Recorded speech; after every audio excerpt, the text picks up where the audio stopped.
on here. Here's lick of the day number 141. It's an open voice triad hybrid lick. As usual, I'm going to play it once slowly and then break it down. And during the breakdown, I'm going to share some practice advice you can apply to this one and pretty much anything else you're practicing. If you want tabs, you have a link in the description below. We start here on the 7th fret of the A string.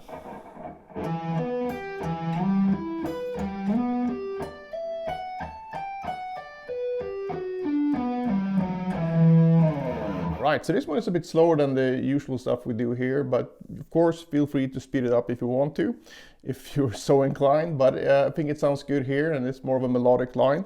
And also I think if you have really wide intervals, sometimes it can sort of sound a bit weird and video gamey, which can be a cool effect. But in general, I think these type of things tend to sound a little bit better at a slightly lower tempo. But again, it will vary from phrase to phrase. The way that I play this is basically just positioning the pick and my fingers on the middle strings here. And I'm playing a 6-string guitar, so it's going to be the A string, D string, G string, and B string. I'm not going to play the G string at all, actually, but that's pretty much how I came up with this right-hand fingering. And you don't need to use the pinky here as I do, because for me it just feels more natural for my hand, and I'm used to using my pinky, so it's no big deal, especially at this tempo. But feel free to exchange that for whatever you feel more comfortable with. But the picking that I will be using is basically downstroke on the A string, the M finger on the D string, and then the pinky on the B string. And if you're not used to this, this can be a good exercise to start with, just going down, M, C. So C is the notation for the pinky when it comes to the right hand. And I highly suggest you plant this before, so you basically, you only need to release the notes. So I plant everything beforehand. So when I start out, I actually have everything planted like this, and I just play the downstroke, then I played the M finger and then the C finger. So basically I just need to release the finger. I don't need to strike it from the air. And that's very important for any type of finger picking stuff. And you can do full plant or sequential plant. There's a bit too much right hand technique stuff to get into. It's more for classical guitar. But sequential plant is very applicable here for hybrid picking. And that basically means that whenever you play one note, you prepare the next. So in this case, we would apply this to this pattern. I plant the downstroke on the A string, and then when I play the A string, I prepare the M finger on the D string in this case. And when I play the D string, I prepare the pinky on the B string. And then when I play the pinky, I do the same thing again with the pick. So, and what this does is it gives you a very secure feeling in the right hand, and it's also way easier to control the dynamics because you're not striking everything from the air, so to speak. So experiment with that and really try to find a good dynamic control. And it takes a while, and if you're very new to this, I would limit the practice to just a couple of minutes per day initially, because you will develop a blister otherwise. So before you get calluses. So it's kind of like when you started playing guitar. If you play for any extended period of time, you're gonna get blisters, and you can avoid that by slowly building that up instead.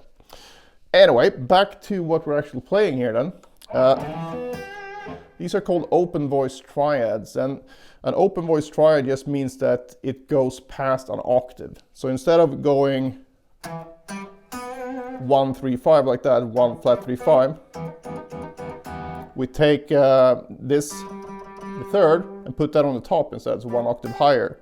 And then I refinger that, so I have the 5th here, so I go 1, 5, and then flat 3. And then you get this, well, for us guitar players, a very Eric Johnson type sound.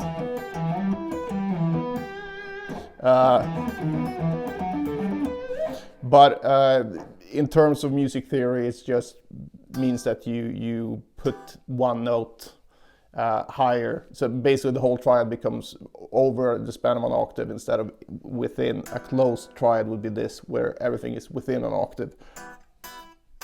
But these open voice triads, they go past it. And then you get a bigger sound, basically, because so I studied music via a course by this Grove School of Music.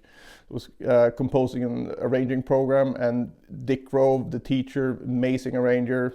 Sadly, he passed away, but amazing teacher. This was a very extensive course, 160 DVDs and tons of, like thousands of pages of theory stuff. And one thing that he taught was what he calls span of orchestration. And what that means is that the bigger the span is between the lowest note of an arrangement and the highest note of an arrangement, the bigger it will sound to the ear. And of course, there's other things that come in as well, how many instruments and all that stuff, but you can really hear it here because this sounds quite closed, like a closed triad, and this sounds quite open,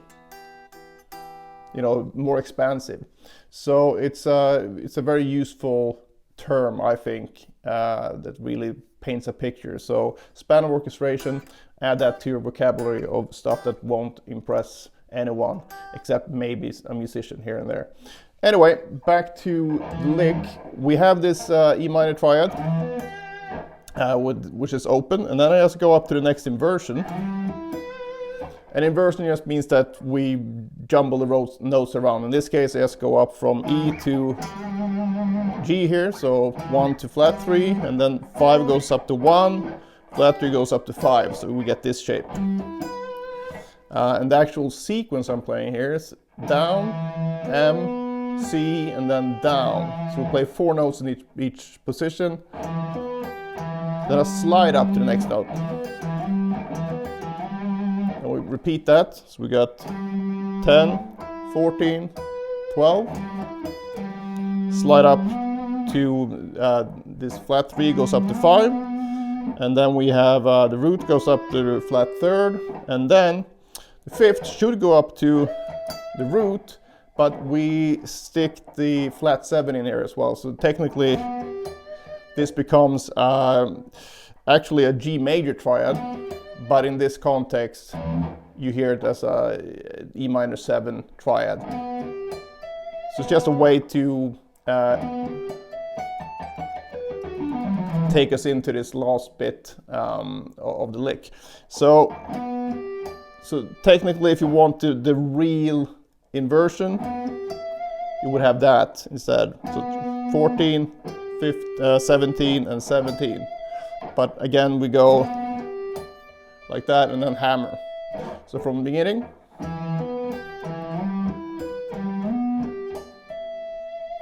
And from here, we're going to play this 14, 17, 15, 14. And then we're going to go down this G minor 7 arpeggio.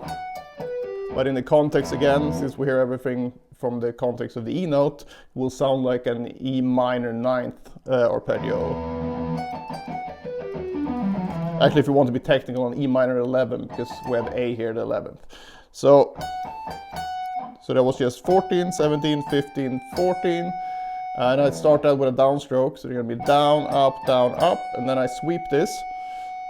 15, 16, 17, and then we play 16 here with a downstroke, and then we have 17 with an upstroke, 14 with a downstroke, 15 with an upstroke, 14 with a downstroke, and then finally upstroke on the root note here. So, but again, you can get away with a lot of different picking styles here because the tempo is quite low. But that's the entire lick. So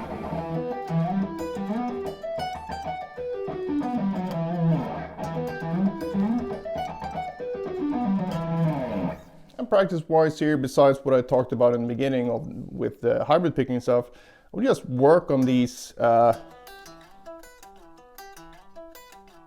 each pair basically. So you go between the first and the second and the third.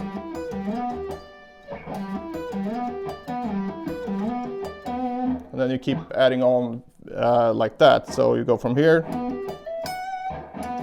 This can be a tricky transition. But like I said, the tempo isn't that bad, so you can get away with a lot of different ways of playing this. I like the hybrid picking way though, because it feels right, and it sounds the way that I want it to sound. So for me, it's the easiest way to get this type of sound. So I hope you like this stuff. Keep experimenting with this open voice Triad stuff. It's a very cool sound, I think. And like I said, probably the most famous guitar person that plays this stuff, at least the first time I've heard it, both in a sort of a comping, more clean guitar way and lead guitar way, is Eric Johnson. So, I mean, I don't need to tell you to check him out, but if you haven't checked him out, you really do need to check him out. Especially the first couple of albums, I think, is like amazing. So go check him out. All right, that's it for this one. If you have any questions, just post them below. Otherwise, I hope you enjoyed it, and see you in the next one.